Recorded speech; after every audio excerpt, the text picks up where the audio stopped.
Hey, it's Nekia Nichelle. Guess who I have sitting with me today? I did a Flashback Friday. First of all, I got my guys from Shai. How you doing, fellas? What's up? What's up? Peace. Yes, nice Friday. We're passing that mic around because you know how we do. But I have to talk to you guys because, you know, I grew up on your music. I was a youngin' trying to be in love, and your voice came on and said the very first time that you saw some brown eyes, and I was like, oh, you talking about me. No. Yes, but you guys started like what? How? First of all, is this all the original members of the group? No, it's two original members, but the other two guys, you know, I'll let Darnell speak on it. He says it more eloquently than I Okay, do. Darnell, go on and tell the truth here. Yeah, these aren't the original. Me and Garfield are originals, but this is George and Dwayne, formerly the group Riff and Minivision. Oh, okay, I remember minute. Yeah, yeah, okay. exactly. And we've been friends since the Sandbox. Me and this one. Okay. Yeah, so you know, it just all came back together like full circle, family. Okay, Darnell, make sure you're really speaking in that mic now. Oh, right. Okay. Yeah. So what? I mean, when did you guys transition and decide to get two new members? When did that take place? The two original members left, I think, 95. Oh, really early? Early. Okay. Yeah. So, you know, we were working with three. I think one of the guys left first in 95, and then the other one left a few years later. And kind of like as we started getting back on the road again, this 90s resurgence, you know, on the road touring, some of the fans and promoters wanted to see the four-man look. So I called my brothers out. It started off with just one show we were going to do. But then the chemistry was there, the harmony. Like I said, we were friends. We all professionals, been doing it before with other groups.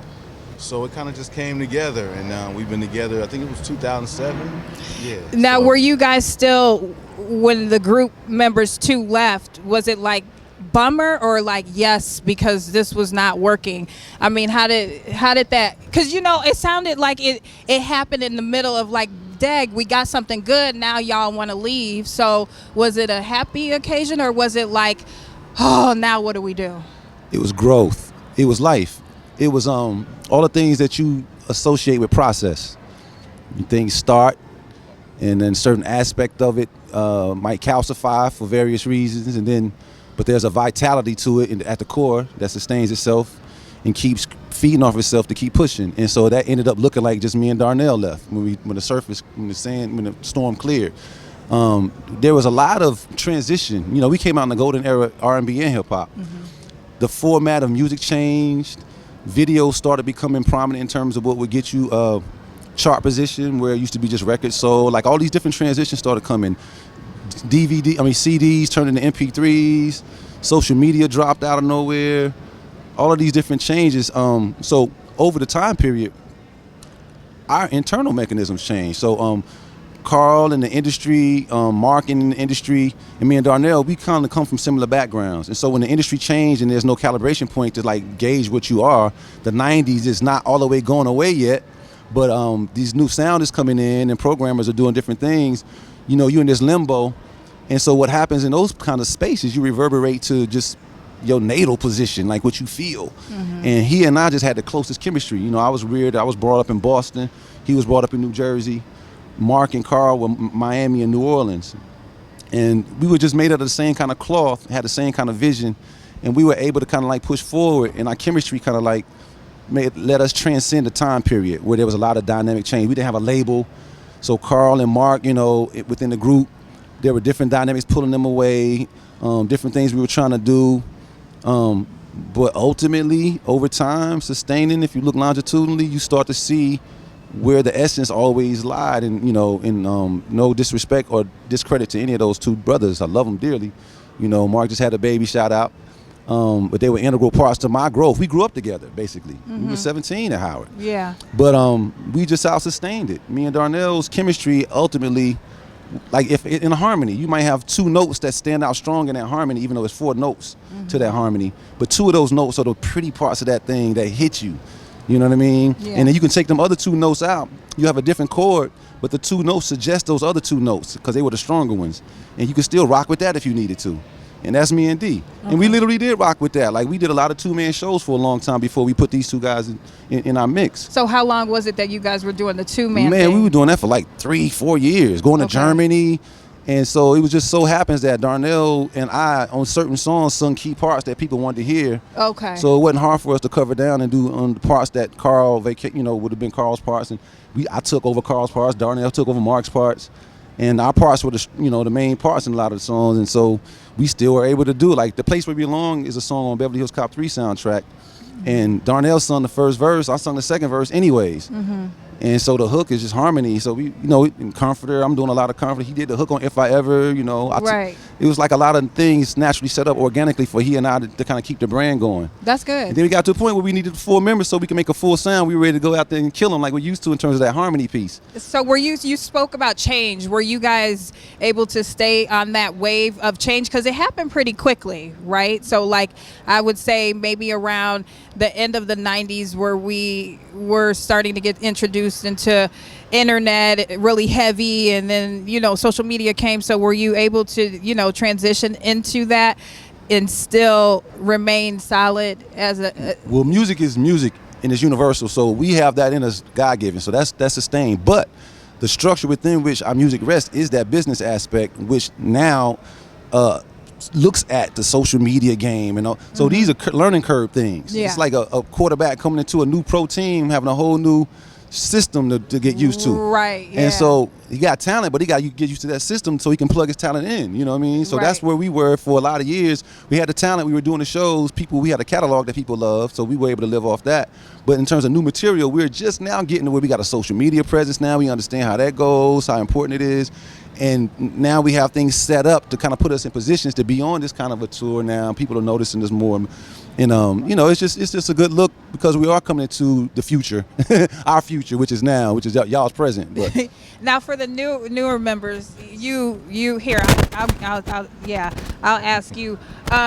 I was gonna give you the mic here, but that's okay. He was like, here you go. quarterback. He did the quarterback thing. But for you, I've always wondered how talent comes into something that was already formed, because now are you adapting to the sound that was already there, or are you bringing your a whole new vibe that's you know? Well, it's more like adapting because we already knew of these guys. You know what I mean? We knew the music. We were already fans. Yeah. Before we even got involved with the group. So it's all about adapting. And like you said, we're professionals. We come from the same type of background, so it was easy. It was easy for us. Yeah. Very easy for us. And what was the synergy like? Because was there an audition for you to come in, or was it just like, I know you from the game, and let's see if we can work well together? That's all it was. Okay. Like you said, that one show was for one show, and then the magic happened right there. Okay. So it was like, the energy's here. Let's keep it going. Okay. So I appreciate these brothers for putting us down with the situation. Yeah, because I remember Men of Vision, Yes. And now, are you heavy writing songs as well for the new group, Yes, or we're all writing. you're all writing? Yes, Okay, ma'am. you are writing. Definitely. Okay, and I remember when Men of Vision, because it was around the 90s, same time, so they broke up as well. So you now leaving a group that broke up and then entering one that broke up, were you fearful, like, okay, now I don't want to keep doing this breakup makeup, or were you just like, you know what, I'm not even going to worry about that, I really love to sing, let me do it? Prayed on it and let God handle it. Okay. Because with any situation, it's hard to keep a group together. Yeah. These guys can contest to that. We can contest to that. It's different energies, different personalities. So, at the end of the day, I'm cool with this brother. I'm cool with that brother, and the energy is just so strong. What do you think is the hardest thing? I always hear that it's hard to keep groups together. Groups never, what is so hard? Because you know what? I talked to, sorry to go off on a different story, but I talked just recently, I was at this Love of the 90s tour, and they had Nex there, and then I talked to Jagged Edge, and I talked to one of the members. I didn't get the whole member, but I said, had you guys, out of the 20 years, did you ever break up? And he said, no. We have our fights. We'll say what we got to say, and then come together, as brothers or whatever, and make it work. Well, so those guys are family. Okay, So yeah. It's different. Yeah. So, but We have our fights. Every group has their fights. Trust me. Is it? Make sure it's close to your mouth. But is Sorry. it close? I mean, is it more so about just like you getting on my nerves today, Garfield? God, or is it more so like, okay, man, now we're crossing the line of business and friendship, and you need to know the difference. I think it's just the elements of the business that happens with us. You know what I mean? It's not personal, anything like that. So that's why we can always just come back and just keep going. Okay. And then you over there, quiet one. I know you was putting on some chapstick. No, I'm kidding. I don't know. That's all. Oiling it up, huh? Lips.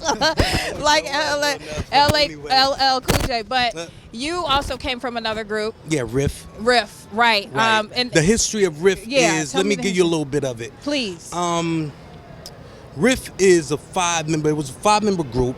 If you recall the movie Lean on Me, the 5 guys that were in the bathroom with Morgan Freeman with the school song. Okay. So it was okay. I don't know. Yeah. So we were that's where I pretty much originated from. But I mean, Darnell and Garfield, we had so much history together. I mean, far as like just growing up together, like far as rehearsing and with the group Riff, Darnell used to sit around the piano. We used to rehearse and come up with different chords and stuff. Like, hey, come here, I got this bad chord.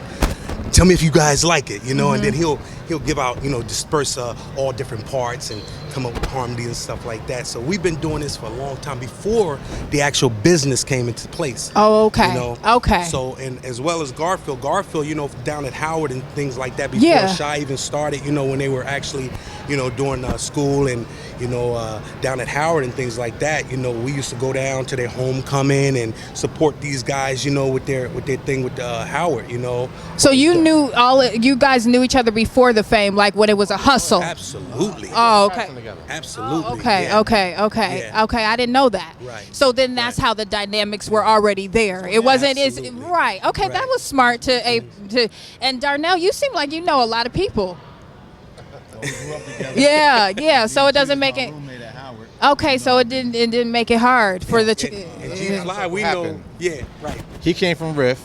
Riff broke up. He came to Minivision. We started singing together. Minivision broke up. Then we came in Shai. So it's all it in circle. the family. It's all the family. You know what I mean? It's all the like family. beans and rice. That's smart. So I gotta hear, before you guys go, the harmony. Like, I need to hear that. I need to hear if it's what I remember listening to when I was laying in my bed. So I don't know how we're gonna capture this. Tito, let me know if we could get them, but I'm gonna need y'all to really go down like in the depths of the soul and the belly. Now, I don't need a whole song now. Don't get me wrong, because you're gonna perform tonight. That's why you're here in Chicago. You're performing tonight. But I just need like a ooh or a little something, man. Can we get an intro? A little intro or something?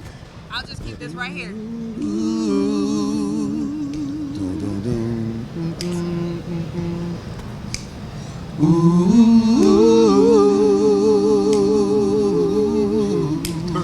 And if I ever fall in love again, I will be sure that the lady is a friend. If I ever fall in love so true, I will be sure that the lady's just like you.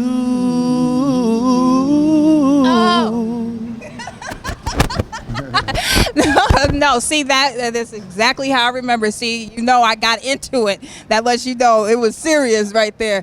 No, you're right, exactly.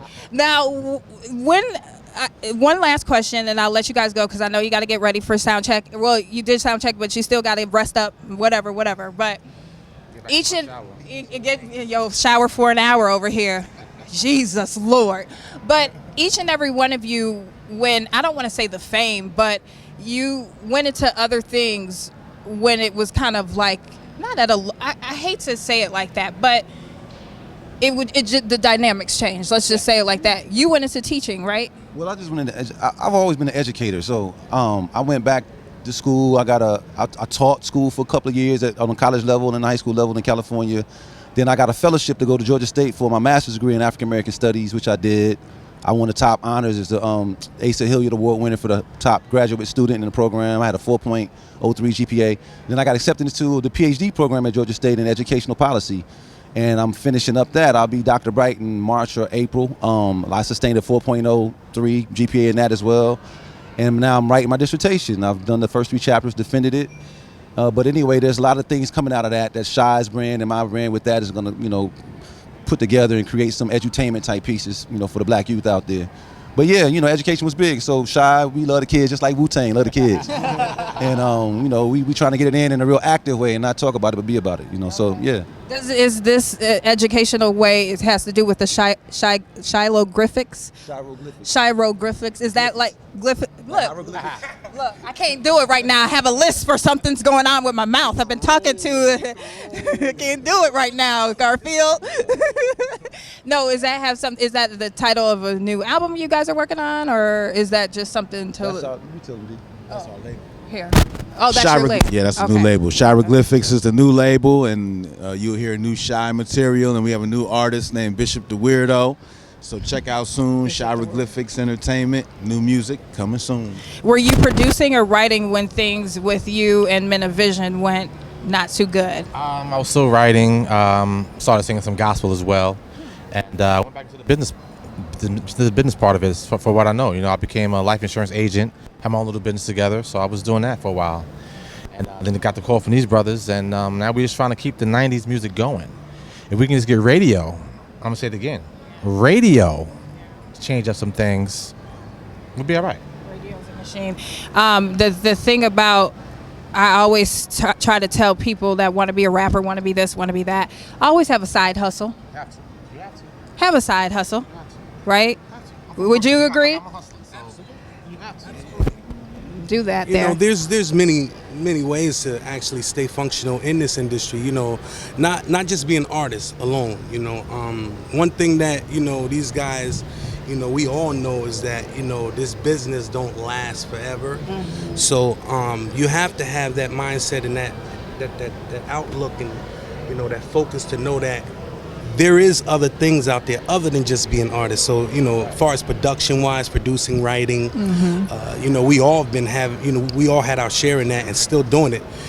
G-Fly, he do writing, Shiroglyphics going on, DJ Wayne team. I have artist Blue Jay, Walter Thomas, that's coming out real soon. So we all productively is doing something far as like besides just being artists. Right. So. Well, you guys are doing a really great job. Congratulations Appreciate to that. everything. And I'm hoping radio will embrace you just as much as they did back in the 90s.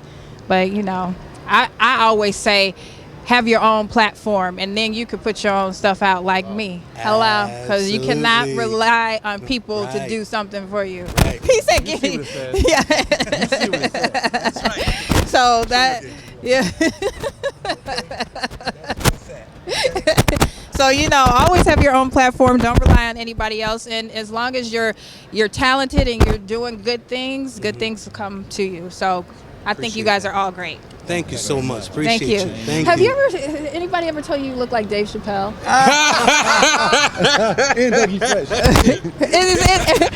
Yeah. Hey, all the time, but let's share some of that money. I mean, I know, right? I wish he would share Dave is a it. genius. Hey, that's a brother like myself. Yeah.